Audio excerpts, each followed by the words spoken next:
بچوں، آج ہم آپ کو ایک دلچسپ اور سبق آموز کہانی سنائیں گے۔ یہ ہے مرغی اور اس کے انڈے کی کہانی پارٹ 1۔ ایک گاؤں میں ایک غریب کسان رہتا تھا۔ وہ دن رات محنت کرتا، کھیتوں میں کام کرتا اور چند مرغیاں پالتا تھا۔ انہی مرغیوں میں سے ایک مرغی بہت خاص تھی۔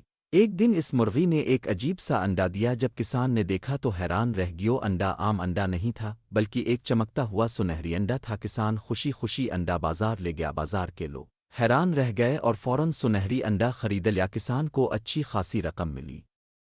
اب کسان روز صبح اٹھتا اور دیکھتا تو مرغی ایک نیا سنہری انڈا دے چکی ہوتی۔ کچھ دنوں میں کسان کا گھر خوشیوں سے بھر گیا۔ اس نے نئے کپڑے خریدے، گھر سجایا اور بچے خوش ہو گئے۔ لیکن کسان کے دل میں ایک خیال آیا، اگر مجھے روز ایک انڈا مل رہا ہے تو مرغی کے پیٹ میں کتنے ہی انڈے ہوں گے؟ کیوں نہ سب انڈے ایک ہی بار نکال لیے جائیں؟